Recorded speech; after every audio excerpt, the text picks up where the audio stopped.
विकास की दौड़ में पिछड़ रहे जिलों को आकांक्षी जिले की संज्ञा दे। बहुआयामी पहल के माध्यम से उन्हें आदर्श जिले बनाने के बाद ब्लॉक स्तर तक की विकास आकांक्षाओं को पूर्ण करते हुए विकसित भारत के संकल्प की ओर अग्रसर है केंद्र सरकार।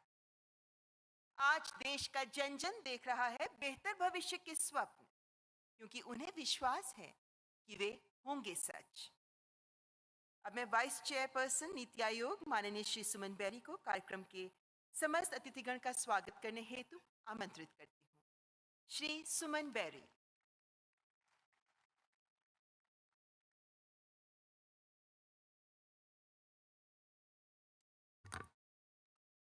माननीय प्रधानमंत्री श्री नरेंद्र मोदी जी, भारत सरकार के मंत्रीगण, नीति आयोग के सदस्यगण, सीईओ नीति आयोग तथा भारत सरकार के सचिव, राज्य सरकारों के अधिकारी, जिला कलेक्टर, ब्लॉक अधिकारी, पंचायती राज संस्थानों के प्रतिनिधि, नीति आयोग के उपाध्यक्ष के रूप में संकल्प सप्ताह को शुभ आरंभ के लिए आप सभी का स्वागत करना मेरे लिए सम्मान की बात है।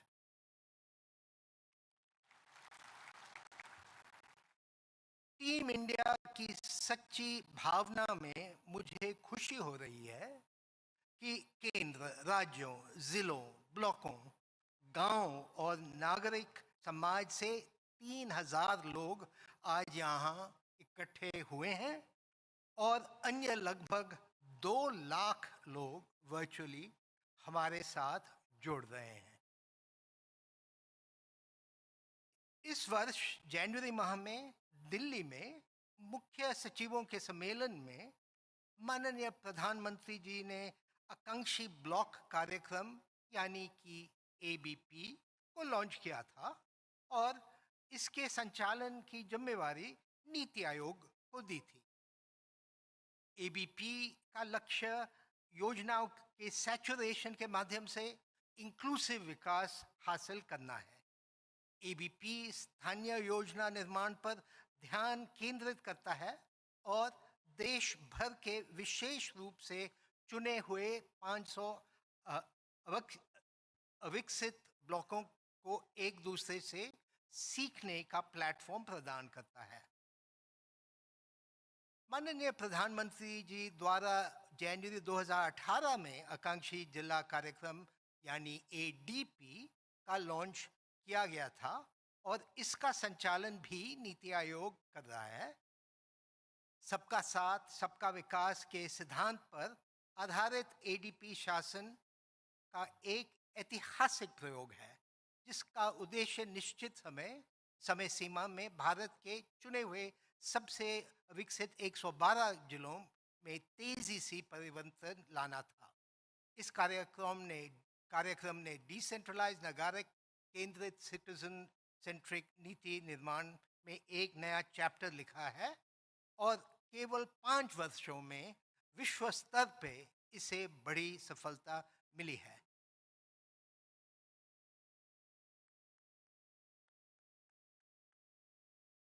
एडीपी का एक मुख्य पहलू भी है कि ये डेटा आधारित कम्पिटिटिव फेडरलिज्म को बढ़ावा देता है। एडीपी के इन डिज़ाइन सिद्धांतों से सीखकर एबीपी को हम अगले स्तर पर ले जा रहे हैं। कहने की ज़रूरत नहीं है कि एबीपी की सफलता सबके प्रयास से ही संभव होगी। इस विषय में माननीय प्रधानमंत्री जी आज हमारा मार्गदर्शन करेंगे। मुझे पूरा विश्वास है कि एबीपी कार्यक्रम के माध्यम से हम श्रेष्ठ भारत, विकसित भारत के लक्ष्य को जरूर प्राप्त करेंगे। धन्यवाद।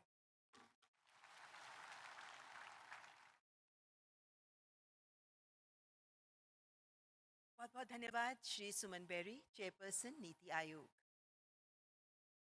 पथ पे अपने चलता चल, पथ पे अपने चलता चल, नभ की ओर तू बढ़ता चल। तू स्वप्न देखने छोड़ न देना, राह तू अपनी मोड़ न लेना। विश्वास खुद से तोड़ न लेना, हो मंजिल कितनी भी दूर, रख हौसला खुद पे तू, पथ पे अपने चलता चल, नभ की ओर तू बढ़ता चल। उन्नति के मार्ग पर पिछड़ रहे क्षेत्रों के लिए माननीय प्रधानमंत्री जी का सपना है कि उन्हें एस्पिरेशनल से इंस्पिरेशनल ब्लॉक बनाया जाए।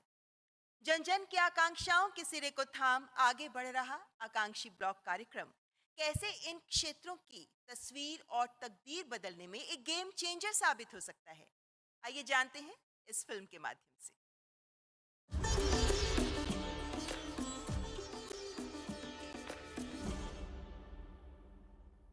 आज की सरकार की प्राथमिकता है वंचितों को वरीयता।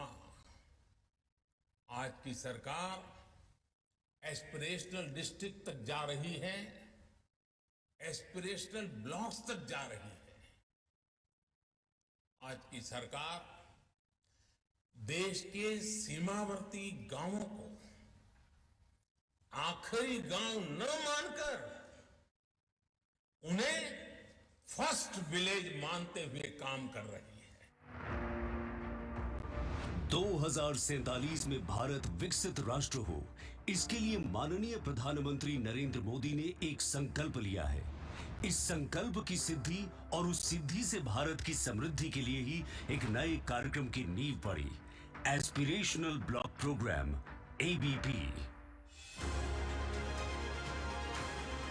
112 एस्पिरेशनल जिलों में एस्पिरेशनल डिस्ट्रिक्ट प्रोग्राम एडीपी को सफलता के साथ लागू किया जा चुका है। माननीय प्रधानमंत्री के नेतृत्व में एडीपी प्रोग्राम की सफलता को जमीनी स्तर पर पहुंचाने के लिए ही एस्पिरेशनल ब्लॉक प्रोग्राम की शुरुआत की जा रही है। ये प्रोग्राम प्रधानमंत्री जी के सबका साथ सबका विकास के विजन को घर घर तक पहुंचाने का मिशन है। एस्पिरेशनल ब्लॉक प्रोग्राम, जिसमें विकास का फोकस होगा ब्लॉक यानी विकास खंड। कोऑपरेटिव फेडरलिज्म के आदर्श पर एस्पिरेशनल ब्लॉक प्रोग्राम में भी राज्यों का बहुत बड़ा और अहम रोल है। एबीपी में 500 ब्लॉक्स को चुना गया है। इरादा पक्का है और मिशन सिर्फ एक है, विकास का लाभ हर ब्लॉक के हर जन तक पहुंचे और विकास की ये बयार देश के कोने कोने तक पहुंचे। सरकार इस कार्यक्रम की सफलता के लिए कई जरूरी बातों का ध्यान रख रही है, जैसे कि ब्लॉक स्तर के डेवलपमेंट के लिए सही रणनीति का चुनाव, अधिकारियों के हाथ मजबूत करने के लिए केंद्रीय और राज्य ग्रामीण संस्थानों में तकनीकी ट्रेनिंग, मंत्रालयों और विभागों से डेटा सोर्सिंग और नॉलेज पोर्टल का निर्माण। एबीपी का उद्देश्य सरकार की योजनाओं को हर गांव, हर ब्लॉक तक बेहतर ढंग से पहुंचाकर आम लोगों के जीवन स्तर को ऊपर उठाना है। इसीलिए आम लोगों की जरूरतों को ध्यान में रखते हुए इसकी 5 थीम्स और 40 की परफॉर्मेंस इंडिकेटर्स यानी केपीआईज भी चुने गए हैं। ये 5 थीम्स हैं: कृषि, स्वास्थ्य, वित्तीय समावेश और सामाजिक विकास, बेसिक इंफ्रास्ट्रक्चर और शिक्षा, संसाधन, सराहना और संकल्प। इन तीनों को मिलाकर ही तो विकसित राष्ट्र का हमारा सपना एबीपी कार्यक्रम की सफलता से तय होगा।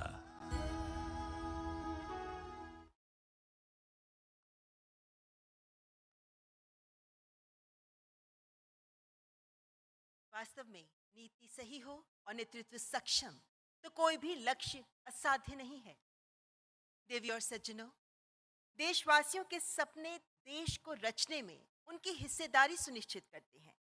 केंद्र सरकार का प्रयास है कि इसे संभव करने के लिए एक पारदर्शी व्यवस्था प्रदान की जाए, जिसके माध्यम से सभी हितधारक साथ चलें, साथ मिलकर आगे बढ़ें। इसीलिए आज एस्पिरेशनल ब्लॉक प्रोग्राम पोर्टल का शुभारंभ किया जा रहा है। मैं माननीय प्रधानमंत्री जी से सादर अनुरोध करती हूं कि कृपया रिमोट का बटन दबाकर aspirational block programme portal champions of change launch करें।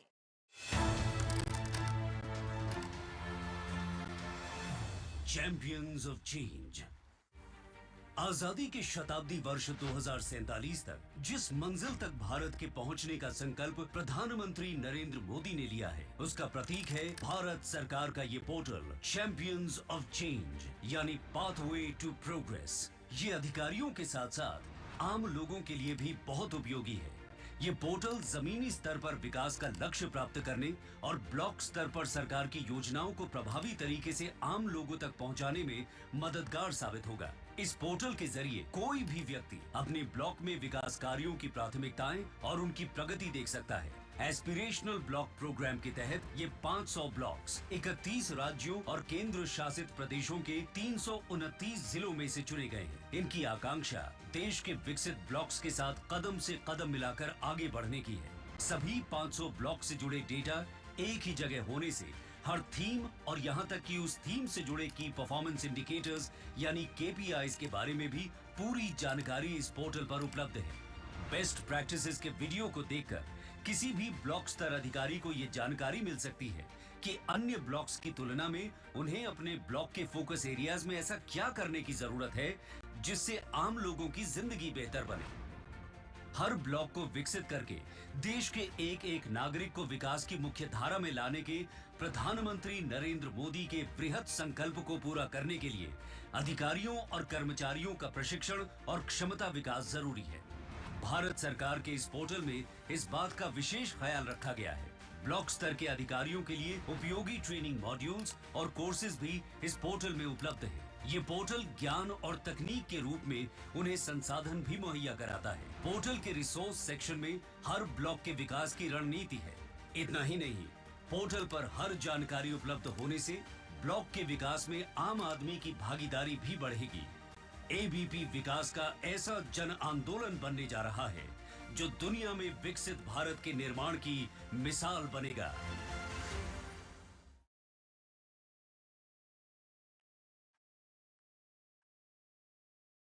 बहुत बहुत धन्यवाद माननीय प्रधानमंत्री जी। और अब कार्यक्रम को आगे बढ़ाने से पहले मैं माननीय प्रधानमंत्री जी से सादर अनुरोध करती हूँ कि कृपया मंच पर पधारें। धीर गंभीर बन सदा सुधीर, विश्व पटल पर भारतवर्ष के मान सम्मान का गौरवगान कराने वाले जननायक, भारत के कर्मयोगी प्रधान सेवक आदरणीय प्रधानमंत्री जी, जिनके संकल्प व समर्पण से उत्पन्न नई ऊर्जा आत्मविश्वास आज भारतवासियों को प्रेरित कर रहा है। माननीय प्रधानमंत्री जी, जमीनी स्तर पर विकास को गति देकर जन कल्याण संभव करने वाले हमारे चैंपियंस ऑफ चेंज में से कुछ आज देश के विभिन्न हिस्सों से हमारे साथ जुड़ रहे हैं, जो आपसे संवाद करने को उत्सुक हैं। माननीय प्रधानमंत्री जी, सबसे पहले उत्तर प्रदेश के बरेली जिले के ब्लॉक बहड़ी से रंजना अग्रवाल जी हमारे साथ जुड़ी हैं, जो शुमाली के प्राइमरी स्कूल में स्कूल टीचर हैं। रंजना अग्रवाल जी।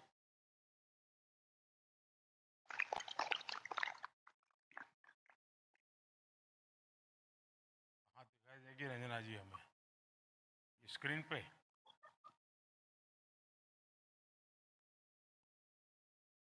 रंजना जी को मेरी आवाज सुनाई दे रही है? यस सर, मुझे आपकी आवाज आ रही है। रंजना जी नमस्कार। नमस्कार माननीय प्रधानमंत्री जी। रंजना जी बताइए कि किस विषय को लेकर के आप हमें कुछ बताना चाहेगी? सर, मैं आपको अपने विद्यालय, अपने इस ब्लॉक के बारे में कुछ बताना चाहूंगी। मेरा नाम रंजना अग्रवाल है। मैं कंपोजिट उच्च प्राथमिक शाहपुर डांडी विकास खंड बहेड़ी जिला बरेली में शिक्षिका के रूप में कार्यरत हूँ। सबसे पहले तो हम आपका आभार प्रकट करते हैं कि आपने हमारे विकास खंड बहेड़ी अपने आकांक्षी ब्लॉक प्रोग्राम के तहत चुना। इस समय हम एक सरकारी विद्यालय के ऑडिटोरियम से अपने शिक्षक साथियों और बच्चों के साथ आपको सुन पा रहे हैं। मैं आपको ये बताना चाहूंगी कि सर, ये ऑडिटोरियम जो आप देख सकते हैं हमारा सरकारी योजनाओं के अंतर्गत ही बना है। चलिए, बहुत बधाई इतने बढ़िया इंफ्रास्ट्रक्चर के लिए।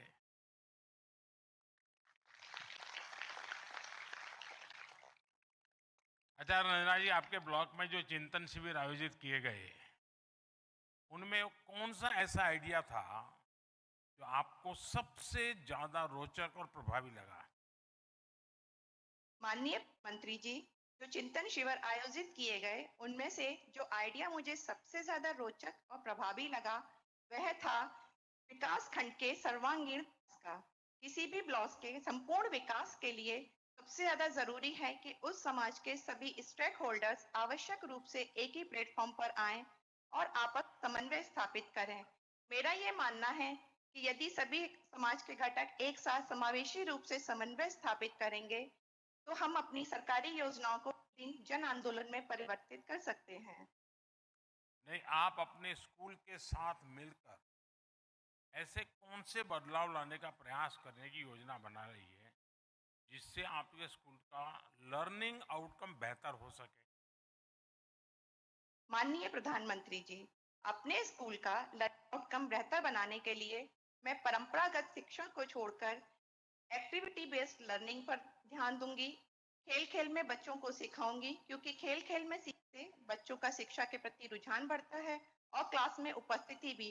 इसके साथ साथ मैं बाल सभा, प्रार्थना सभा में नई नई गतिविधियां जैसे म्यूजिकल पीटी, योग, छोटी छोटी कहानियां, शैक्षिक भ्रमण आदि के द्वारा बच्चों को सिखाऊंगी। इसके साथ साथ मैं स्मार्ट क्लास का प्रयोग भी करूंगी कि मेरा ये मानना है कि आधुनिकता के इस युग में यदि हम बच्चों को टेक्नोलॉजी से नहीं जोड़ेंगे तो वह पिछड़ जाएंगे।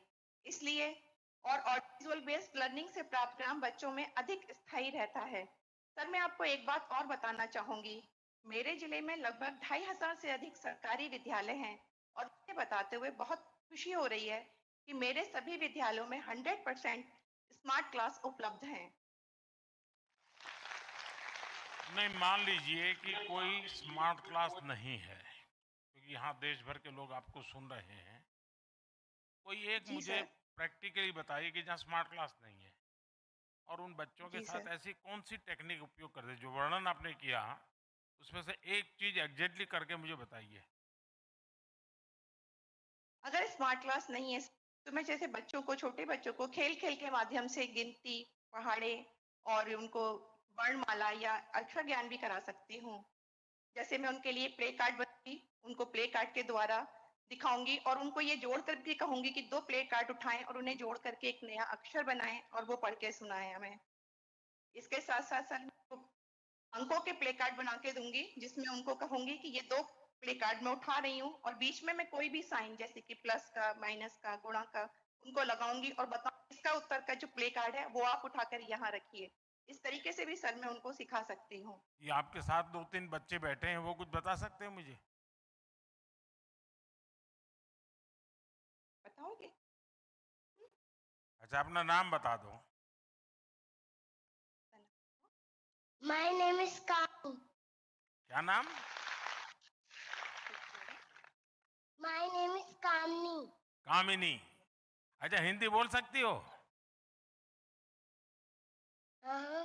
अच्छा, वो भी टीचर को पूछना पड़ता है? शाबाश। देखिए, विकसित भारत की एक प्रमुख शर्त है हमारे देश के बच्चों की उत्कृष्ट शिक्षा हो। जब मैं आप और आप जैसे देश के हजारों शिक्षकों को इसके लिए काम करते देखता हूं और मैंने देखा है कि इतने इन्वॉल्व होते हैं टीचर, जैसे शायद कभी कभी तो लगता है वो अपने परिवार में अपने पोते पोती के लिए जितना टाइम नहीं देते हैं उतना कभी कभी स्कूल के बच्चों के लिए देते हैं। ये बहुत बड़ा डेडिकेशन होता है और वही ताकत है जो परिवर्तन लाती है। संकल्प से सिद्धि का रास्ता इसी समर्पण से जाता है, इसी कमिटमेंट से जाता है और उसी से हमें परिणाम मिलता है। मैं आपके माध्यम से आपको और इन दूर दराज क्षेत्रों में भी कठोर परिश्रम करने वाले, समर्पित भाव से शिक्षा के लिए जीवन जीने वाले सभी शिक्षक साथियों का भी मैं अभिनंदन करता हूं, धन्यवाद करता हूं। कौन है दूसरे? मंत्री जी, अब जम्मू कश्मीर के पूंछ जिले के मनकोट ब्लॉक से डॉक्टर साजिद अहमद हमारे साथ जुड़े हुए हैं। वे एनिमल हस्बेंड्री विभाग में ब्लॉक इंचार्ज हैं। डॉक्टर बताइए। सलाम और आदाब सर। आपसे मुखातिब होकर बेहद खुशी हुई मुझे। क्या शुभ नाम डॉक्टर आपका? सर मेरा नाम डॉक्टर साजिद अहमद है। मैं officer in charge animal husbandry Mankot से हूँ। कितने समय से इस काम को देख रहे हैं साजिद? सर मैं 3 साल से लगातार इस ब्लॉक को सर्व कर रहा हूँ as a animal husbandry officer. अच्छा, क्या अनुभव आ रहा है? क्योंकि वहाँ तो मौसम भी विपरीत रहता है और पशुओं को संभालना, दूर दूर से दूर पशुओं तक जाना, ये अपने आप में बड़ा कठिन काम होता है। थोड़ा अपना अनुभव बताइए। जी सर, आपने ठीक फरमाया। जैसा कि आप जानते हैं कि हमारा ब्लॉक मनकोट देश के उत्तर पश्चिम इलाके में एलओसी पे है और मेरे ठीक पीछे जो पहाड़ी आप देख पा रहे हैं ये एलओसी की ही पहाड़ी है। सर हमारे यहाँ अमूमन लोग ट्राइबल हैं और वो सालाना माइग्रेशन करते हैं, जिनमें ज़्यादातर लोग गर्मियों में अपने माल मवेशी को लेकर हाई पास्चर लैंड पे चले जाते हैं और सर्दियों के आते ही वो लो लाइंग एरिया की तरफ रुख अपना कर लेते हैं। इस सफ़र के दौरान जानी माली और जानवरों का नुकसान से बचाने के लिए हमने इनको ट्रक ट्रांसपोर्टेशन जैसी सुविधा फराहम की। इसके साथ साथ वेटनरी और मेडिकल अवेयरनेस कैंप्स भी ऑर्गेनाइज किए और सर हम ये भी कोशिश कर रहे हैं कि हम ट्रांजिएंट एकोमोडेशन भी उनको प्रोवाइड कर सकें। हमारे ब्लॉक मनकोट में गुज्जर और पहाड़ी दोनों लोग एक और समस्या से जूझते हैं, जिसमें जब वो सर्दियों में लो प्लेन्स एरिया में आ जाते हैं तो उनको फॉडर की कमी होती है। इसको मद्देनज़र रखते हुए feed and fodder development schemes के तहत हम ब्लॉक में फॉडर डिपोज एस्टेब्लिश कर रहे हैं ताकि बिना रोक टोक के हम इन्हें सर्दियों में भी फॉडर प्रोवाइड और फराहम कर पाएँ। अच्छा, बीमारी की स्थिति कोई सीरियस नेचर का कोई समाचार आ जाए और पैंडेमिक की संभावना नजर आए तो इसमें आपके लिए क्या प्लानिंग होता है? सर जैसे कि लास्ट टाइम हमारे ब्लॉक में लंपी स्किन डिजीज़ की भी आउटब्रेक हुई थी, तो उसको मद्देनज़र रख के मैं आपको पर्सनल एक्सपीरियंस शेयर करना चाहता हूँ कि हमारे ब्लॉक में जब हमें ऐसी डिजीज़ नई डिजीज़ हमारे पास रिपोर्ट हुई तो सबसे पहले तो हमने हमारे हायर अथॉरिटीज़ को ये बताया कि हमारे यहाँ एक नई डिजीज़ आई है। फिर सरकार के सहयोग से, लोगों के सहयोग से, यहाँ के पीआरआईज और सरपंच वीडीसी उन सब से मिला के लोगों को अवेयरनेस जगह जगह पहुंचाई, अवेयरनेस कैंप ऑर्गेनाइज किए, क्योंकि वो एक वायरल डिजीज़ थी तो उसको टैकल करने के लिए हमें ट्रीटमेंट से ज़्यादा अवेयरनेस और इसके फैलाव को रोकने के लिए कोशिश करनी थी। हमने ज़्यादा से ज़्यादा अवेयरनेस प्रोवाइड की लोगों को ताकि वो अपने माल मवेशी को इस बीमारी से बचा पाए। कॉलेज में जो पढ़ाया जाता है और आज जब आप फील्ड में काम कर रहे हो और आपके 2-3 साल ही हुए हैं इस काम में, तो एक थोड़ा उत्साह उमंग भी बहुत होगा, लेकिन फिर भी जो क्लासरूम में पढ़ते हैं और फील्ड में जाकर के देखते हैं, बहुत नई नई चैलेंजेज आती हैं। क्या अंतर अनुभव करते हैं आप? सर आपने ठीक फरमाया कि कॉलेज की जो पढ़ाई है और फील्ड का जो एक्सपीरियंस है उसमें बड़ा अंतर है। जैसे हमें कॉलेज में पढ़ाया गया कि विदेशी ब्रीड ही अच्छी दूध की पैदावार करती हैं और उन्हीं को सालों से हम आर्टिफिशियल इंसेमिनेशन में तरजीह दे रहे हैं। पर मैंने यहाँ ब्लॉक मनकोट में आके ये पाया कि हमारी बहुत सी लोकल इंडिजीनियस ब्रीड जो इस क्लाइमेटिक कंडीशन के हिसाब से बहुत अच्छे से परफॉर्म कर सकती हैं और सिर्फ better adaptation, high milk yielding के साथ साथ वो डिजीज रेजिस्टेंट भी हैं। बहुत सारी डिजीज जो लोकल हैं उनसे के लिए भी रेजिस्टेंट हैं। तो हम एस्पिरेशनल ब्लॉक डेवलपमेंट के प्रोग्राम के तहत और nationwide artificial insemination programme के अंडर हम जो local high yielding indigenous breed हैं उनको प्रेफर कर रहे हैं, उनको प्रमोट कर रहे हैं और जो हमारा राष्ट्रीय गोकुल मिशन है उसको इम्प्लीमेंट कराने की कोशिश में लगे हैं। सजीत जी, एक तो यहाँ वेदर का बहुत बड़ा प्रॉब्लम रहता है, काफ़ी ठंड रहती है। जब बर्फ, वैसे बर्फ का जम्मू पार्ट में तो थोड़ा कम रहता है, लेकिन उधर तो बहुत रहता है। उस पशुपालन के काम में जो हमारे गुजर भाई बहन हैं उनको बहुत सारी दिक्कतें आती होगी। इससे मुक्ति पाने के लिए आप किस प्रकार से सरकार की तरफ से गाइड करते हैं या अपनी मदद करते हैं, क्या करते हैं? सर उसके लिए पहले तो हम उनको कुछ जर्नल गाइडलाइंस के तौर पे उनको अवेयर करते हैं कि आपने अपने माल मवेशी को किस तरीके से सर्दी के और बर्फबारी से बचाना है। जैसे कैटल शेड प्रोवाइड करवाते हैं थ्रू डिफरेंट गवर्नमेंट स्कीम्स के, जिनमें उनको हेल्प मिलती है, 50% सब्सिडी मिलती है कंस्ट्रक्शन में, उनके थ्रू हेल्प करते हैं। दूसरा हम ये करते हैं कि जब वो हाई पास्चर लैंड से माइग्रेट होकर नीचे की तरफ आ रहे होते हैं तो हम ट्रांसपोर्टेशन फैसिलिटीज़ प्रोवाइड करते हैं ताकि वो जल्दी से आ जाएं और रास्ते में जो बर्फबारी के चांसेस हैं उनको हम रिड्यूस कर पाएँ। और इसके साथ साथ हम उनको जो फॉडर डिपोज एस्टेब्लिश करा के जो सर्दियों में घास की कमी की वजह से जानवर में डेफिशिएंसी प्रॉब्लम ना आए, उनको टैकल करने के लिए हम फॉडर डिपोज के हेल्प से उन्हें फॉडर्स प्रोवाइड करते हैं। हमारे देश में कि कोविड वैक्सीन को लेकर के तो देश को पता है कि देश में 200 करोड़ से ज़्यादा मुफ्त वैक्सीन के डोज दिए गए, लेकिन बहुत कम लोगों को मालूम है कि हमारे देश में पशुओं के लिए फूट एंड माउथ जो डिसीज़ है उसके लिए मुफ्त में एक बहुत बड़ा वैक्सीनेशन का अभियान चल रहा है और पशु के लिए ये बहुत अनिवार्य भी है। आपके यहाँ उसमें क्या प्रोग्रेस हो रही है? सर, जब से ये फ्री ऑफ कास्ट एफएमडी की वैक्सीन जो हम सरकार की तरफ से एनएडीसीपी प्रोग्राम के अंडर आई है, हमने मास लेवल पे यहाँ लोगों को, क्योंकि ये एफएमडी डिजीज मोस्टली तब आती है जब जो हमारे यहाँ के ट्राइबल्स लोग हैं वो अपर रीचेस से लोअर लैंड में आते हैं, तो वहाँ से ये वायरस हमारे यहाँ लोअर प्लेन्स में भी स्प्रेड होता है।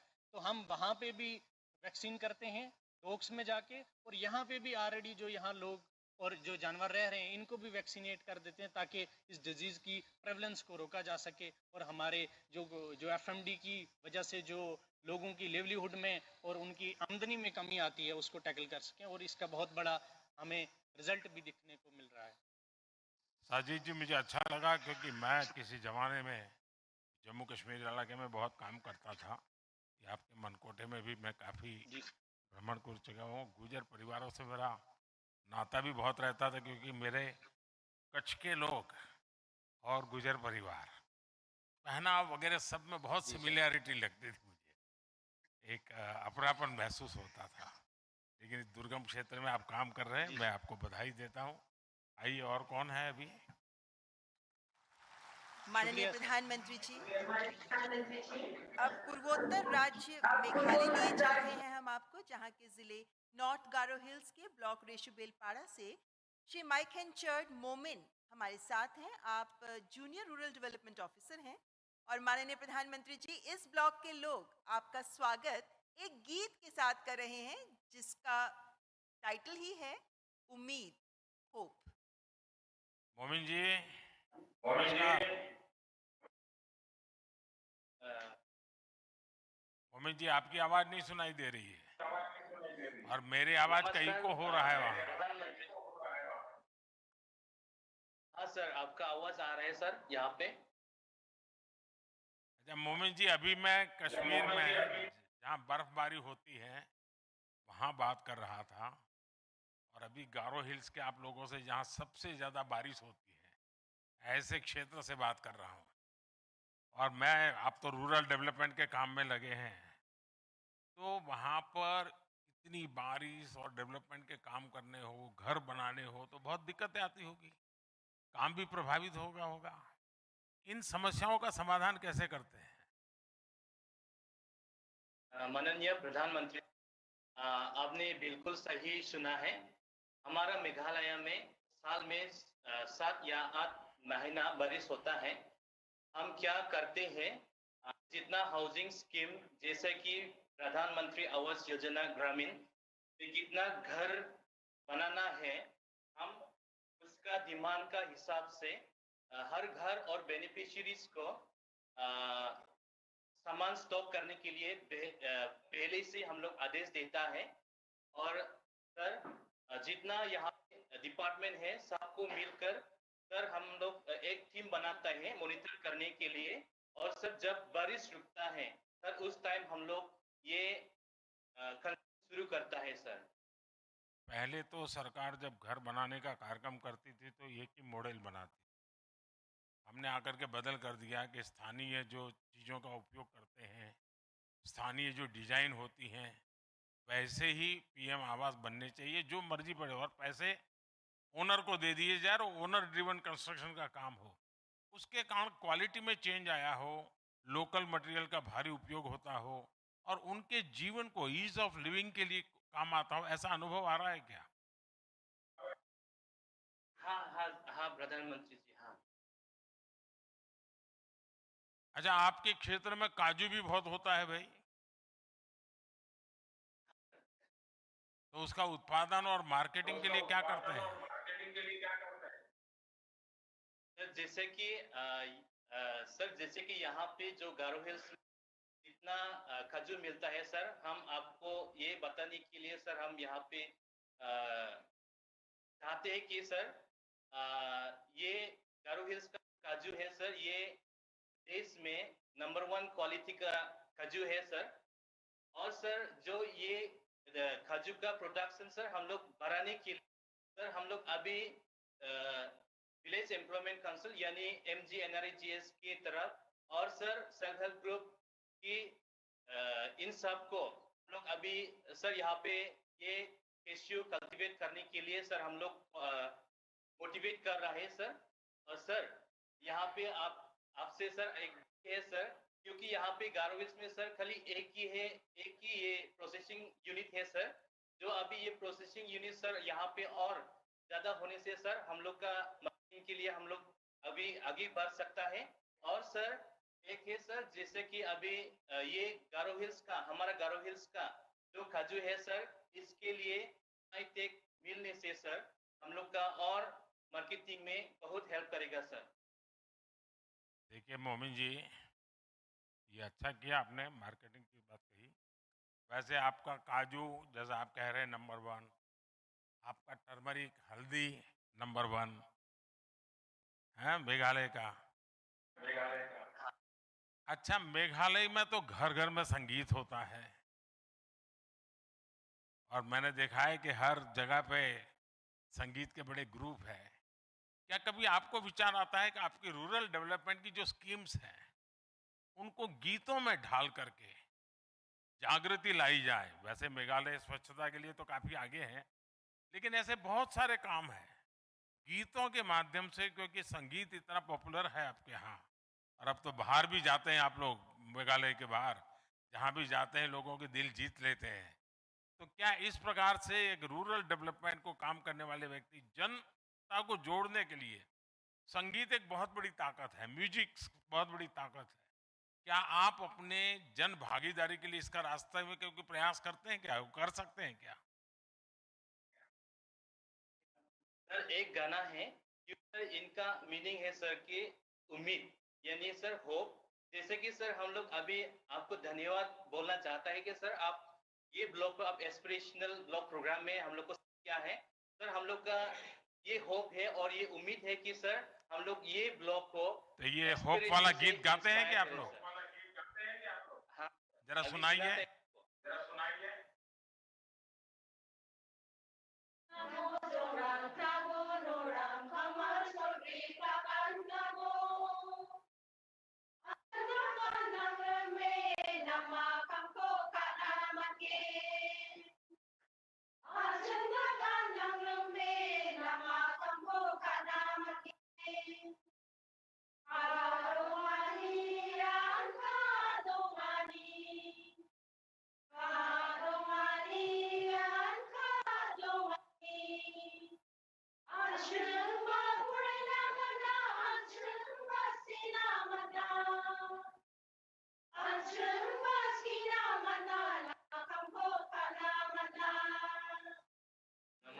क्या मीनिंग क्या है इसका? मीनिंग क्या है मोमिन जी? मंत्री जी, इसका मीनिंग है होप है और यानी उम्मीद और विश्वास। चलिए, आकांक्षी ब्लॉक कार्यक्रम में ग्राम पंचायतों की बहुत बड़ी भूमिका होती है।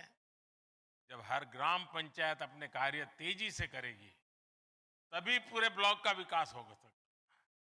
और आप जैसे शिक्षित नौजवान इस मिशन में जुड़े हैं, मैं आपको, आप जैसे अनेकों देश भर में ग्रामीण विकास के काम में लोग जुड़े हुए हैं, मैं सबको बधाई देता हूं, बहुत बहुत धन्यवाद करता हूं। और माननीय प्रधानमंत्री जी, यहाँ हम सब भी आपके आशीर्वचनों को सुनने के अभिलाषी हैं। आपसे सादर अनुग्रह करती हूँ, कृपया हमारा मार्गदर्शन करें। कार्यक्रम में उपस्थित केंद्रीय कैबिनेट के मेरे सभी साथी, सरकार के अधिकारीगण, नीति आयोग के सभी साथी और इस कार्यक्रम में देश के अलग अलग भागों से, अलग अलग ब्लॉक से, ग्रासरूट लेवल पे जो लाखों साथी जुड़े हैं, बहुत बड़ी मात्रा में जनप्रतिनिधि भी आज इस कार्यक्रम से जुड़े हैं और ये विषय में रुचि रखने वाले भी आज हमारे साथ भिन्न भिन्न माध्यमों से जुड़े हैं। मैं आप सबका स्वागत करता हूं और इस कार्यक्रम के लिए आप सबको, मैं विशेष करके नीति आयोग को बधाई भी देता हूं और आप सबको शुभकामनाएं भी देता हूं। आप लोग भारत मंडपम में इकट्ठे हुए और इससे देश की सोच का पता चल सकता है, भारत सरकार की सोच का पता चल सकता है। और वो ये है कि 1 महीने के भीतर भीतर अभी वो लोग यहां जमा हुए हैं जो देश के दूर सुदूर गांव की चिंता करने वाले लोग हैं, आखिरी छोर पे बैठे हुए परिवार की चिंता करने वाले लोग हैं, उनकी भलाई के लिए योजनाओं को आगे बढ़ाने वाले लोग हैं। और इसी 1 महीने में यहां पर वो लोग बैठे थे जो दुनिया को दिशा देने का काम करते थे। यानी आप कैनवास का रेंज देख लीजिए। जिस भारत मंडपम में इसी 1 महीने में विश्व के गणमान्य नेता मिलकर के विश्व की चिंता कर रहे थे, उसी भारत मंडपम में मेरे देश के जमीनी स्तर पर बदलाव लाने वाले, मजबूती लाने वाले और हौसले बुलंद रख करके काम करने वाले मैं लाखों साथियों के साथ आज मिल रहा हूं। मेरे लिए गर्व की बात है। मेरे लिए समिट भी G20 से कम नहीं है।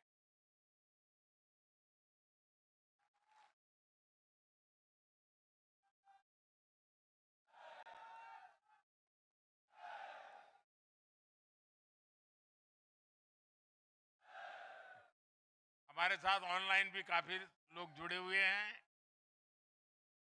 यह कार्यक्रम टीम भारत की सफलता का प्रतीक है। ये सबका प्रयास की भावना का प्रतीक है। ये कार्यक्रम भविष्य के भारत के लिए भी अहम है और इसमें संकल्प से सिद्धि ये इनहेरेंट है, उसका प्रतिबिंब है। साथियों, जब भी कभी आजादी के बाद बनी टॉप 10 योजनाओं का अध्ययन होगा, उसमें एस्पिरेशनल डिस्ट्रिक्ट प्रोग्राम को स्वर्ण अक्षरों में लिखा जाए।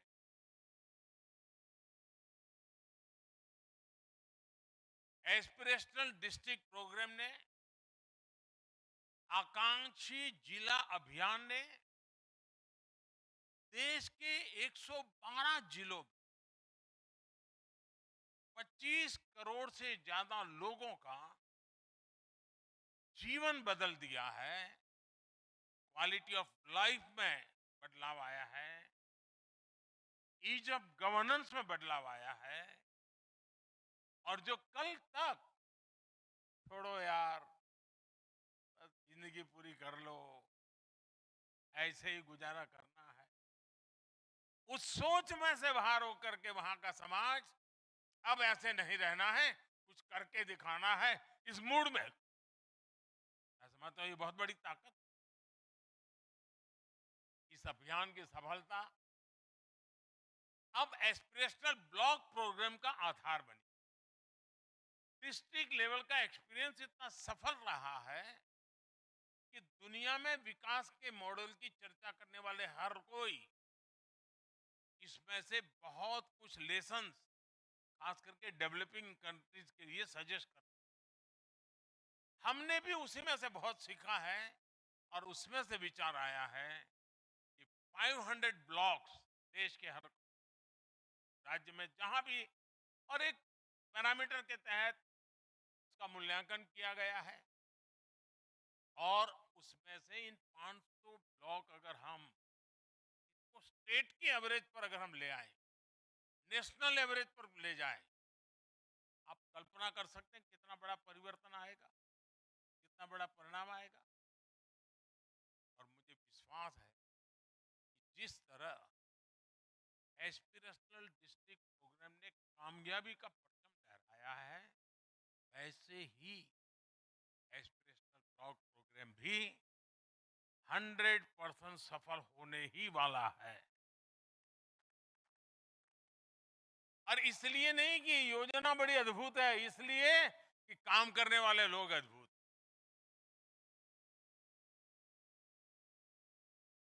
अभी कुछ देर पहले मैं 3 साथियों के साथ गप मार रहा था, आपने सुना चर्चा को। देखिए उनका आत्मविश्वास देखिए, और जब मैं ग्रास रूट लेवल पे काम करने वाले आप साथियों का आत्मविश्वास देखता हूं, तो मेरा आत्मविश्वास अनेक गुना बढ़ जाता है, मल्टीप्लाई हो जाता है। मेरी सिर्फ शुभकामनाएं आपके साथ ऐसा नहीं है, मैं पूरी तरह आपके साथ खड़ा हूं। अगर आप 2 कदम चले तो मैं 3 कदम चलने के लिए तैयार हूं। अगर आप 12 घंटे काम करें तो मैं 13 घंटे करने के लिए तैयार हूं। और मैं आपका एक साथी बनकर के काम करना चाहता हूं, आपकी टीम का एक सदस्य बनकर के काम करना चाहता हूं। और मुझे विश्वास है कि हम लोग एक टीम बनकर के ये एस्पिरेशनल ब्लॉक का सक्सेस जो चाहते हैं, अगर हमने उसको 2 साल का टाइम तय किया तो मुझे पक्का विश्वास है हम 1.5 साल में कर देंगे। अगर हमने 1.5 साल तय किया तो हम 1 साल में कर देंगे, ये मेरा पक्का विश्वास। और कुछ तो ब्लॉक ऐसे निकलेंगे जो एकाध विषय को 1 या 2 वीक में ही उसको नॉर्मल स्टेट एवरेज से ऊपर लेने का सामर्थ्य रखते हैं, और करके देंगे, मुझे पक्का विश्वास है। क्योंकि आप सबको भी पता है कि मैं इसको हर दिन देखने वाला हूं, हर दिन बारीकी से देखने वाला हूं। इसलिए नहीं कि मैं आपकी एग्जाम लेने वाला हूं, इसलिए कि जब मैं आपकी सफलता देखता हूं ना, तो उस दिन मेरा काम करने की ताकत बढ़ जाती है, मेरा उत्साह बढ़ जाता है। मुझे भी लगता है यार आप इतना काम करते, चलो मैं भी थोड़ा ज्यादा कर। मैं इसलिए चार्ट को देखता रहता हूं, ताकि वो चार्ट ही मेरा इंस्पिरेशन बन जाता है, मेरी ताकत बन जाती है। और इसलिए साथियों, एस्पिरेशनल डिस्ट्रिक्ट प्रोग्राम को, आकांक्षी जिले को अब 5 वर्ष हो गए। इस कार्यक्रम में इसमें क्या, किसको क्या मिला, क्या पाया, कहां और कैसे बेहतरी हुई, इन सारे विषयों का आकलन जब कोई थर्ड एजेंसी करती है तो भी वो संतोष व्यक्त करती है। तो हम लोग तो जो साथ जुड़े हुए हैं, हमें संतोष होना बहुत स्वाभाविक। आकांक्षी जिला कार्यक्रम से एक और बात तय हो, अगर हम गुड गवर्नेंस की बहुत बेसिक चीजों पर ध्यान दें तो चुनौतीपूर्ण लगने वाला लक्ष्य भी हासिल हो सकते हैं। आकांक्षी जिला प्रोग्राम के लिए हमने बहुत ही सरल रणनीति के तहत काम किया। आपने भी देखा है जब कोई बीमार होता है तो डॉक्टर के पास जाता है, वहां डॉक्टर पहले, मान लीजिए उसको लगता है गंभीर बीमारी है, सर्जरी करने की जरूरत है, लेकिन डॉक्टर के अर्जेंसी है तो भी कहेगा नहीं अभी 15 दिन नहीं, पहले आपकी इम्यूनिटी ठीक होनी चाहिए, ताकि ऑपरेशन हो तो आपका शरीर रिस्पॉन्ड करे, ऐसी स्थिति होनी चाहिए, उसकी क्षमता बढ़नी जरूरी होती है। और वो मरीज को भी उसी प्रकार के उपचार करता है, उसी प्रकार की मदद करता है, उसी प्रकार के तैयारी करवाता है। फिर जैसा ही बॉडी रिस्पॉन्ड करने योग्य हो जाए, फिर वो गंभीर बीमारी को हैंडल करने की दिशा में जाता है, सर्जरी करेगा, बाकी कोई आवश्यक। तब तक वो गंभीर बीमारी को हाथ नहीं लगाता है। ये सुनिश्चित कर लेता है कि मरीज का शरीर सर्जरी के लिए तैयार है। कोई भी शरीर तब तक पूरी तरह स्वस्थ नहीं माना जाता जब तक हर अंग ठीक से काम ना करता। अब पैरामीटर देखा, वेट ठीक है, हाइट ठीक है, दिखना ठीक है, फलाना ठीक है, लेकिन शरीर का एक अंग काम नहीं करता है तो स्वस्थ मानेंगे? नहीं मानेंगे। उसी प्रकार से हमारे देश में भी हर पैरामीटर में देश एकदम से मानो डेवलप कंट्री जैसा लगता हो, लेकिन उसके अगर 2-4-10 जिले, 2-4 ब्लॉक पीछे लगे तो क्या लगेगा? और इसलिए जैसे एक मरीज को डॉक्टर जिस प्रकार से पूरे शरीर को एड्रेस करके काम करता है, जैसे हम भी अपने शरीर की स्वस्थता का मतलब हर अंग का स्वस्थ होना मानते हैं, परिवार में भी अगर एक व्यक्ति बीमार होता है तो परिवार की पूरी शक्ति, परिवार का पूरा ध्यान, परिवार के सारे कार्यक्रम उसी के आसपास केंद्रित हो जाते हैं।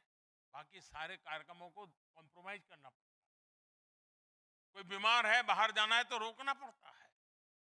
परिवार भी पूरा स्वस्थ होगा तब जाकर के परिवार अपनी वैसे अपना डिस्ट्रिक्ट, अपना गांव, अपना तहसील हो, सर्वांगीण विकास, सर्वस्पर्शी विकास, सर्वहितकारी विकास,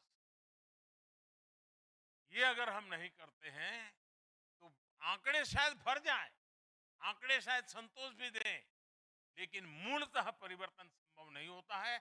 और इसलिए आवश्यक है कि ग्रास रूट लेवल की हर पैरामीटर्स को पार करते हुए हमें आगे बढ़ना चाहिए। और हम ये समिट के अंदर जो लोग आप मेरे साथ बैठे हैं, आप देख सकते हैं क्या इरादा। यहाँ पर भारत सरकार की टॉप टीम भी बैठी हुई, सारे सचिव यहाँ बैठे, जो नीति निर्धारण काम करते हैं वो सब है। अब मेरे सामने दो विषय हैं, क्या मैं इनके पीछे शक्ति लगा करके ऊपर का जो टॉप है उसी को ठीक ठाक करूं, कि मैं धरातल पर मजबूती के लिए काम करूं? मैंने रास्ता चुना है धरातल पर मजबूती का, और धरातल की मजबूती से ये हमारा पिरामिड ऊपर जाएगा। विकास का जो सबसे नीचे का तबका है वो जितना ज्यादा विकसित होगा, मैं समझता हूं उतना ज्यादा परिणाम मिलेगा।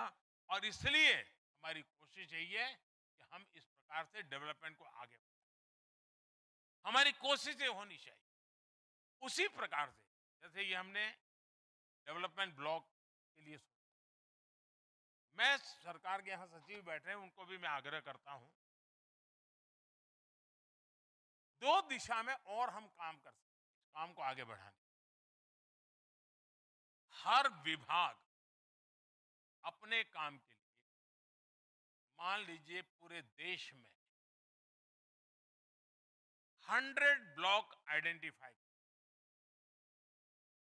और उनको पूरी दुनिया देखने की जरूरत नहीं, उनके विभाग में कौन से 100 ब्लॉक है जो पीछे है।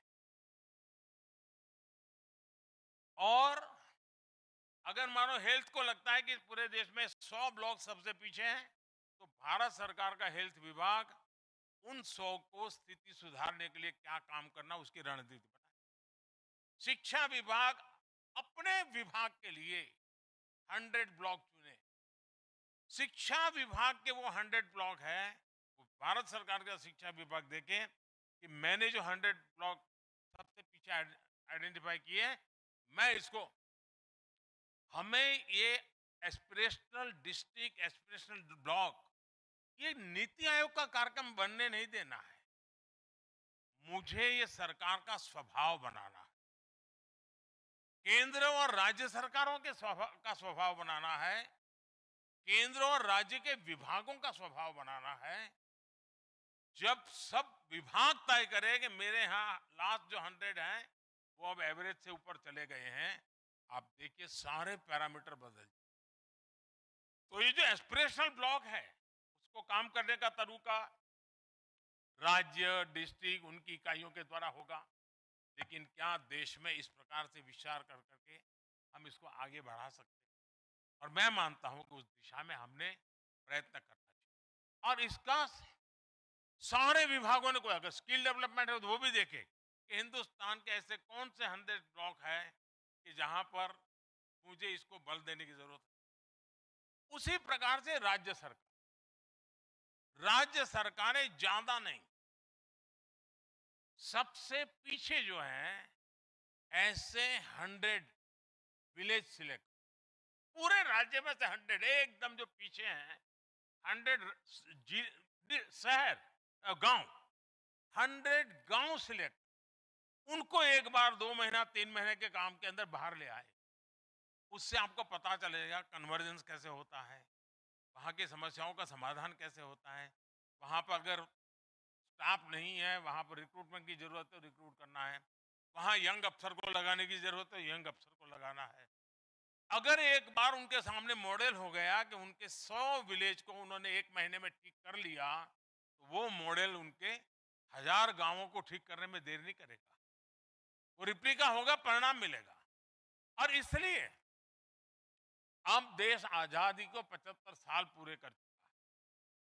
हम 2047 में देश को विकसित भारत के रूप में देखना चाहते हैं, डेवलप कंट्री के रूप में देखना चाहते हैं। और डेवलप कंट्री का मतलब ये नहीं है कि दिल्ली, मुंबई, चेन्नई के अंदर जहां भव्यता दिखे और हमारे गांव पीछे रह जाएं। हम उस मॉडल को लेकर के चलते नहीं है। हम तो 140 करोड़ लोगों के भाग्य को लेकर के चलना चाहते हैं, उनके जीवन को बदलाव करना चाहते हैं, और उसके लिए जो पैरामीटर तय किए। और मैं चाहता हूं कि इसके बीच में कंपटीशन का भाव है। मैं तो जब एस्पिरेशनल डिस्ट्रिक्ट को रेगुलरली देखता था, मुझे इतनी खुशी होती थी। एक तो उसमें ऐसे ही चीजें भरने के लिए कोई सुविधा ही नहीं। जब तक ये धरती पर वेरीफाइड इंफॉर्मेशन ना हो, ऐसे आंकड़े भरने से कोई होने वाला काम नहीं है, तो करना ही पड़ता है, ऐसा काम है।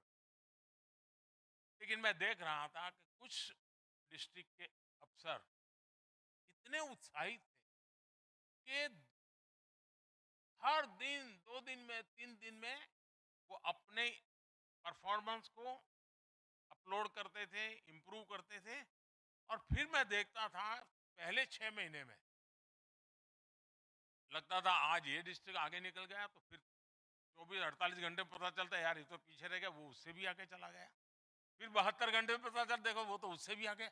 यानी इतनी पॉजिटिव कॉम्पिटिटिव नेचर बन गया था, उसने परिणाम लाने में बहुत बड़ा बदलाव दिया। और इसे सबसे बड़ा फायदा ये हुआ है कि पहले, मेरा तो अनुभव है, मैं गुजरात में काम करता था, हमारे यहाँ कच्छ डिस्ट्रिक्ट में अगर किसी अफसर को ट्रांसफर होता था तो उसके सारे कलीग उसको सबसे, क्या तेरा सरकार से झगड़ा है क्या मुख्यमंत्री जी तेरे से नाराज है क्या तुम्हारा पॉलिटिकल कोई प्रॉब्लम है क्या, तुझे पनिशमेंट पोस्टिंग क्यों दिया गया। उसके साथ ही उसको टाइट करते थे और वो भी मानने लगता था मैं मर गया। लेकिन जब उस कच्छ डिस्ट्रिक्ट में भूकंप के बाद अच्छे अफसरों को लगाने की जरूरत पड़ी, सबको इंसेंटिव दिया गया, लगे। आज स्थिति ऐसी है गुजरात में कि कच्छ डिस्ट्रिक्ट में अगर अपॉइंटमेंट मिलती है तो ये सरकार का सबसे प्रिय अफसर माना जाएगा। यानी जो कल तक पनिशमेंट पोस्टिंग वाली जगह मानती थी, वो एक प्रकार से सबसे सम्मानीय जगह बन जाए, ये संभव होता है। जो एस्पिरेशनल डिस्ट्रिक्ट आमतौर पर काफी आयु हो चुकी है, थक गए हैं, अरे चलो यार ये तो बेकार जिला है, वो कुछ परफॉर्म करता नहीं, रख दो उसको। हमने जब से एस्पिरेशनल डिस्ट्रिक्ट में यंग अफसरों को लगाने के लिए कहा, धमाधम परिणाम आने लगे, क्योंकि उनका उत्साह था, कुछ करना था, और उनको भी लगता था 3 साल यहाँ करूंगा, सरकार मुझे कोई बहुत अच्छा काम दे देगी। और हुआ भी।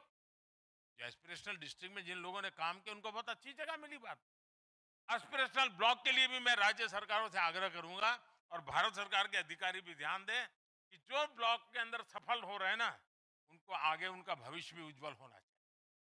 उन अफसरों का विशेष रूप से, ताकि उनके पास कुछ करने का जज्बा है, वो धरती पे परिणाम लाने वाले लोग हैं, उन टीमों को आगे बढ़ाना चाहिए।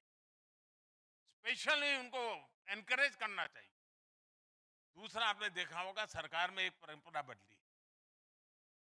पहले अपने यहाँ आउटपुट को ही एक प्रकार से काम माना जाता था। इतना बजट आया, बजट यहाँ गया, उसमें से इतना उधर गया, उसमें से उतना उधर गया, मतलब कि बजट खर्च। आउटपुट को ही हमारे यहाँ एक प्रकार से अचीवमेंट माना जाता। आपने देखा होगा कि 2014 के बाद हमने सरकार का आउटकम बजट भी देना शुरू किया, बजट के साथ आउटकम का रिपोर्ट देना शुरू किया, और आउटकम के कारण क्वालिटेटिव चेंज बहुत बड़ा आया है।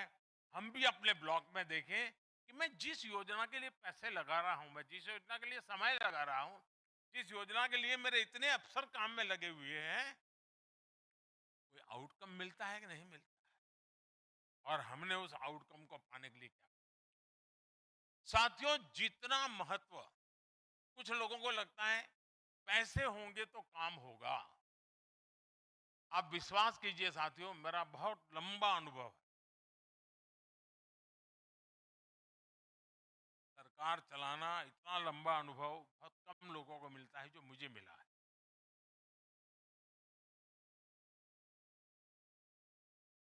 और मैं अनुभव से कहता हूं कि सिर्फ बजट के कारण ही बदलाव आता है, ऐसा नहीं। अगर हम संसाधनों का ऑप्टिमम यूटिलाइजेशन और दूसरा कन्वर्जेंस, इसको अगर हम ध्यान दें तो हम ब्लॉक के डेवलपमेंट के लिए एक नए पैसा नया आने के बिना भी उस काम को कर सकते। अब जैसे मान लीजिए मनरेगा का काम चल रहा है, लेकिन क्या मैंने प्लान किया है क्या तो मनरेगा काम वही होगा जो मेरे डेवलपमेंट की डिजाइन के साथ जुड़ेगा। मैं मनरेगा काम वही करूंगा ताकि मुझे जो रोड की मिट्टी डालनी है उसी रोड की मिट्टी डलवा दूंगा, तो मेरा रोड का आधा काम तो हो ही जाएगा। कन्वर्जेंस हो गया। यानी जो कन्वर्जेंस करते हैं, पानी है, मान लीजिए कुछ इलाके हैं जहां पानी की दिक्कत है और आपका साल में 3-4 महीना उस पानी के लिए ही मशक्कत करनी पड़ती, लेकिन आपने अगर मनरेगा में तय किया कि उस इलाके में सबसे ज्यादा तालाब बनाने, सबसे ज्यादा पानी स्टोरेज करना है, मिशन मोड में काम करना है, तो आपको अगले साल जो 4 महीना सिर्फ पानी के लिए 10-25 गांवों के पीछे बिगड़ते हैं बंद हो जाएंगे, आपकी शक्ति बच जाएगी। कन्वर्जेंस बहुत बड़ी ताकत है, और मैं मानता हूं कि गुड गवर्नेंस की पहली शर्त यही है कि हम संसाधनों का ऑप्टिमम यूटिलाइजेशन करें।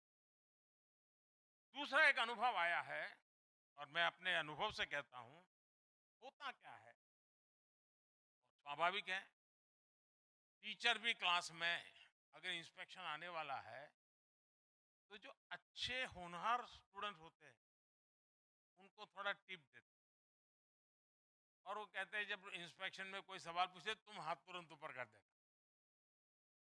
ये मैं टीचरों वाला जानता हूँ सर। बस स्वाभाविक है भाई, उसको जरा रौब जमाना है तो वो एक अच्छा लड़का हाथ ऊपर कर देगा। कहने का मेरा तात्पर्य है कि हम स्वभाव से जहां इमीडिएट रिजल्ट मिलता है उसमें इन्वेस्ट ज्यादा करें। अगर मुझे सरकार में, मानो भारत सरकार में मुझे एक टारगेट पूरा करना है और मुझे लगता है ये 6 राज्य हैं यार, वो उनको कहेंगे तो हो जाएगा, तो मैं उन 6 राज्यों पर ही ध्यान केंद्रित करता हूं। बाकी 12 राज्य जिसको जरूरत है लेकिन चूंकि उनका परफॉर्मेंस पुअर है तो मैं वो संसाधन उधर जाने नहीं देता, और मैं एक मीठी चाय में और 2 चम्मच चीनी डाल देता हूं। होता क्या है कि जो डेवलप हो चुके हैं, जो परफॉर्म कर रहे हैं, उनको इतना अधिक मिल जाता है कि वो संसाधनों का वेस्टेज होता है। अब देखिए आपके घर में एक जमाना था जब मैं पढ़ता था, मेरे तो नसीब में वो नहीं था, लेकिन मेरे साथियों को उनके मम्मी पापा कहते थे कि तुम अगर 10वीं में इतना नंबर लाओगे तो तुझे घड़ी ला कर, तुम 12th में इतना लाओगे तो तुझे घड़ी भेंट कर। मेरे समय में ऐसा था। आज किसी भी घर के कोने में हाथ डालो 3-4 घड़ी ऐसे ही मिल जाती। घड़ी तो ऐसी होगी उनको 6 महीने तक हाथ नहीं लगाया होगा, लेकिन एक गरीब के घर में एक घड़ी होगी तो वो घड़ी 365 दिन लगाएगा और संभाल करके रखेगा। संसाधन जहां पड़ा हुआ है वहां एक्स्ट्रा देने से वेस्टेज है, जहां जरूरत देने से उसका अतिरिक्त उपयोग होता है। और इसलिए मैं मानता हूं कि हमारे संसाधनों का इक्वल डिस्ट्रीब्यूशन और जहां नीड बेस्ड है वहां विशेष तौर पर डिस्ट्रीब्यूशन, ये आदत हम डालेंगे तो उनको एक ताकत, और इस दिशा में हमने काम करना चाहिए। उसी प्रकार से आपने देखा होगा कोई भी काम करना है, हम ये भ्रम में हैं कि सरकार सब कुछ कर लेगी, ये पिछली शताब्दी की सोच है दोस्तों। सरकार ही सब कुछ कर लेगी, इस सोच में से हमें बाहर आना चाहिए। समाज की शक्ति बहुत बड़ी हो, आप सरकार को कहोगे तुम रसोई घर चलाओ, हमें मध्याह्न भोजन करना हो तो आंखों से पानी निकल जाता है। लेकिन हमारे सरदार भाई बहन लंगर चलाते हैं, लाखों लोग खाते हैं, कभी थकान महसूस नहीं होती, हो रहा है। समाज की एक शक्ति हो, इस समाज की शक्ति को हम जोड़ते हैं। जिन जिन ब्लॉक में या जिले में लीडरशिप की समाज को जोड़ने की ताकत, मेरा अनुभव है वहां परिणाम जल्दी। ये स्वच्छता का अभियान आज सफलता की दिशा में उसने अपनी एक जगह बना ली। क्या कारण है? क्या ये मोदी के कारण हो रहा है? क्या ये 5-50 लोग झाड़ू लगाते उसके कारण हो रहा है? जी नहीं, समाज में एक वातावरण बना है कि अब गंदगी नहीं करें, और जब समाज तय करता है ना गंदगी नहीं करूंगा तो स्वच्छता करने की जरूरत ही नहीं पड़ती। जन भागीदारी ये बहुत अनिवार्य है। और हमारे यहाँ लीडरशिप की एक बड़ी विकृत व्याख्या हो गई है कि जो लंबा कुर्ता पैजामा पहन करके खादी के कपड़े पहन कर आ जाए वही लीडर होता है। जीवन के हर क्षेत्र में लीडरशिप होती है। शिक्षा के क्षेत्र में लीडर चाहिए, एग्रीकल्चर सेक्टर में लीडर चाहिए, और वो पॉलिटिकल लीडरों की जरूरत नहीं है जी। हमारे अफसर भी लीडर होते हैं, वे भी मोटिवेट करते हैं। हम ब्लॉक लेवल पर लीडरशिप कैसे बनाए, और ये जो संकल्प सप्ताह है ना उसमें एक एक ग्रुप बैठने वाले हैं, उसका एक मकसद है टीम स्पिरिट। टीम स्पिरिट बनेगा तो लीडरशिप आएगी, टीम स्पिरिट बनेगा तो जन भागीदारी के नए नए आइडियाज आएंगे। आपने देखा होगा कि कभी कोई नेचुरल कैलेमिटी आती, क्या सरकारी संसाधन उस नेचुरल कैलेमिटी को हैंडल कर सकते?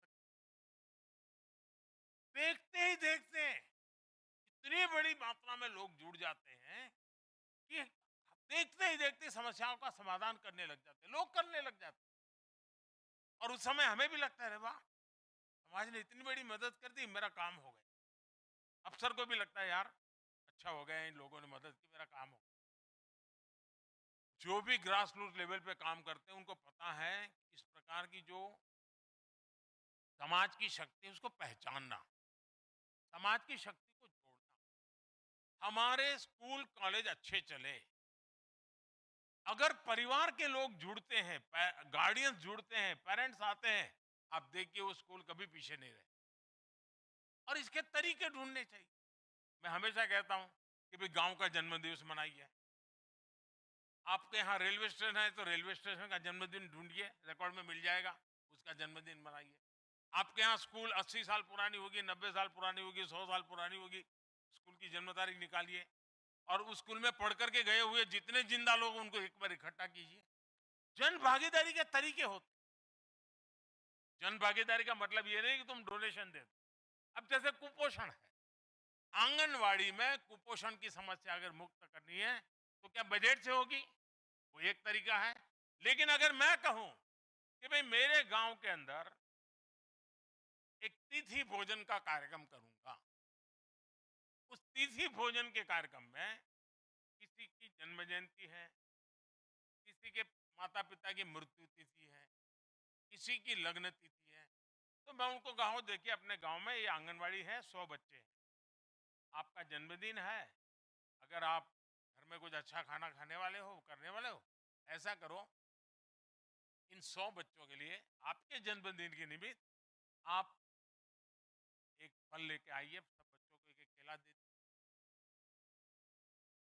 उसका जन्मदिन मन जाएगा। और कहना एक, खुद आना है और खुद उन बच्चों को देना है, तो सामाजिक न्याय भी होता है, समाज में जो दूरी होती है वो भी हट जाती है। और आपको साल में गांव में 80-100 परिवार जरूर मिल जाएंगे जो स्कूल में आकर के, आंगनवाड़ी में आकर के उन बच्चों को बढ़िया चीज खिलाएंगे। सीजनल जो चीज होगी, मान लीजिए खजूर आ गई, वो कहेगा कि चलो भाई आज मैं 2-2 पीस लेकर के जाता हूँ, 100 बच्चे हैं, जरा खिला के आता हूँ।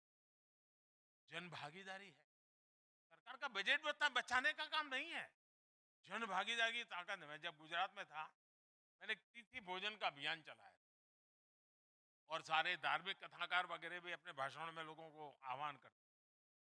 करीब करीब 80 दिन, उस समय की मैं बात करता हूँ, अभी तो मुझे पता नहीं है, साल भर में 80 दिन ऐसे निकलते थे कि किसी न किसी परिवार का अच्छा अवसर वो स्कूल के बच्चों के साथ आकर के मनाते थे और बच्चों को बढ़िया खिलाते थे।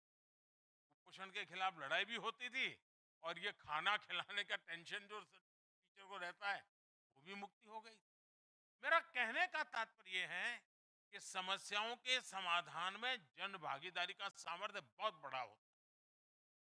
अगर हमें मान लीजिए टीबी, हमारे ब्लॉक में अगर 10 भी टीबी के पेशेंट है और टीबी मित्र वाली जो योजना है हम इनको जोड़ लें और हम कहें कि भाई आप इनको जरा हर हफ्ते फोन करते रहिए, आप जरा उनको पूछते रहिए, 6 महीने में टीबी गायब हो जाएगा उसका।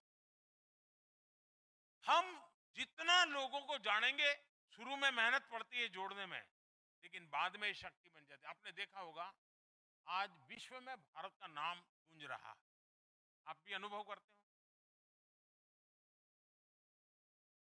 अखबार में तो आता है कि मोदी के कारण हो रहा है, मोदी के कारण हो रहा है, मोदी सरकार की डिप्लोमेसी बहुत बढ़िया है, दिखना है, फलाना है, मुझे भी अच्छा लगता है। लेकिन रियलिटी में एक कारण और भी है जिसकी तरफ लोगों का ध्यान नहीं जाता है, जो हमारा डायस्पोरा है।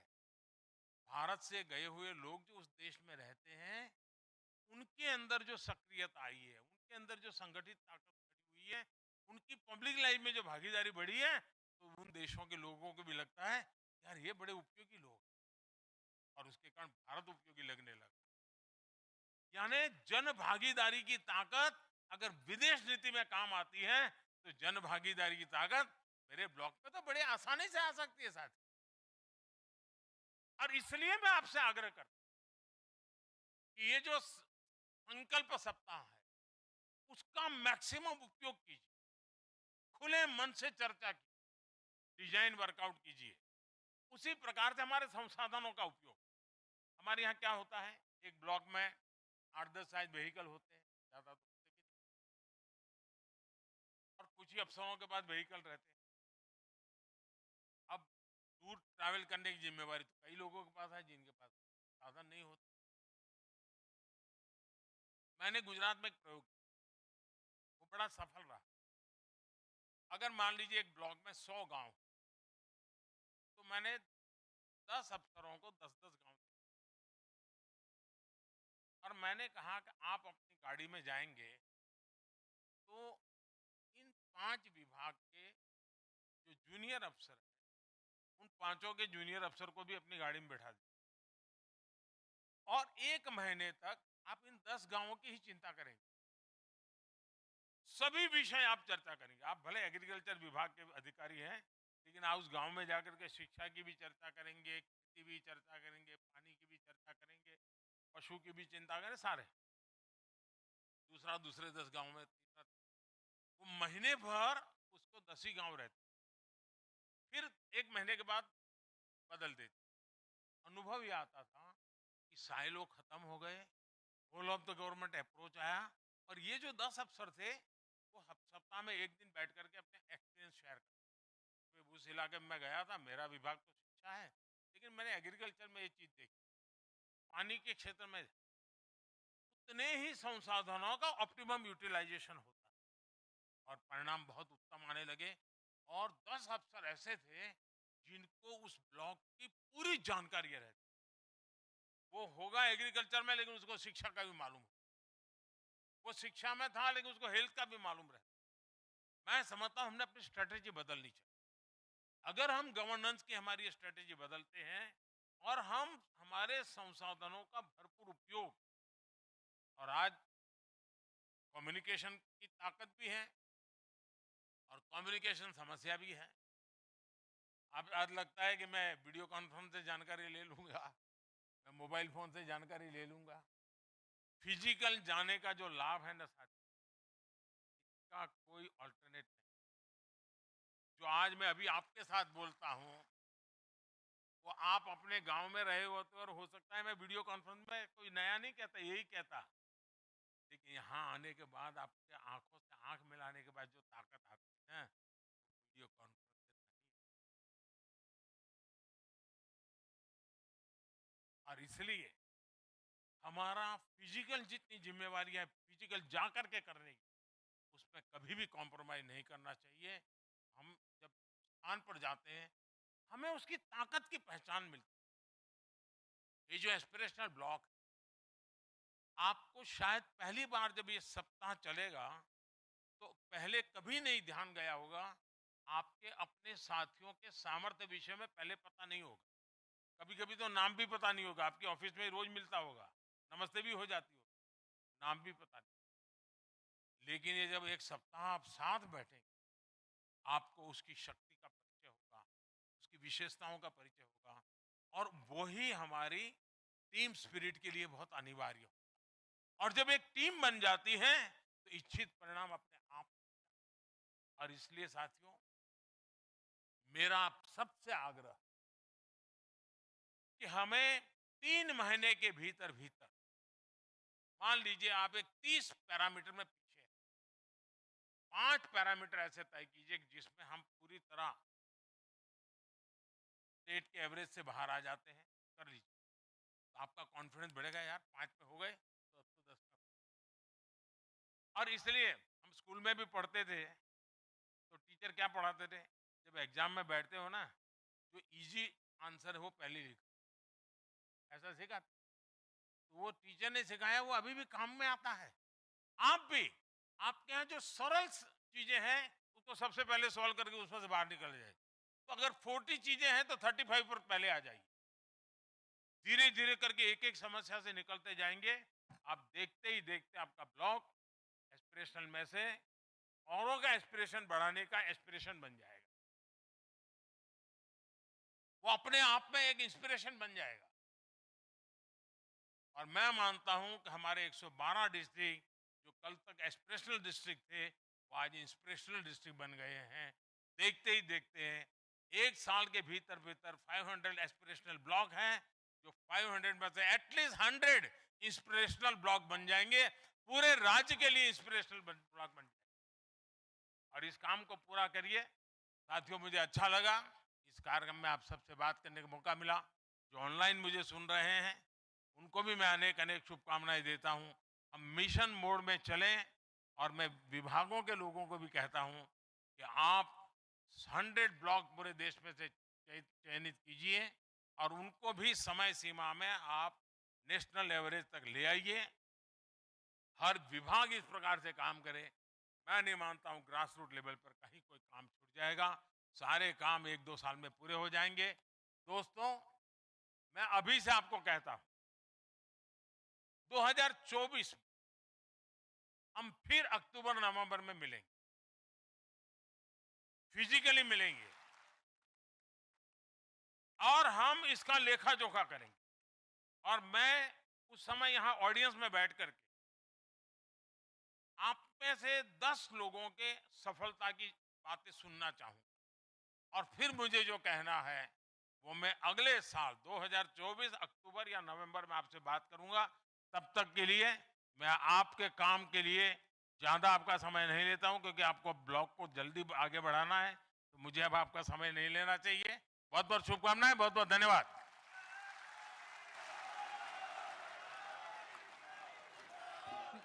आपके मार्गदर्शक शब्दों के लिए माननीय प्रधानमंत्री जी, आपका हृदय से आभार। आपके प्रेरणादायी शब्दों ने हमें नई ऊर्जा दी है। आपका आभार माननीय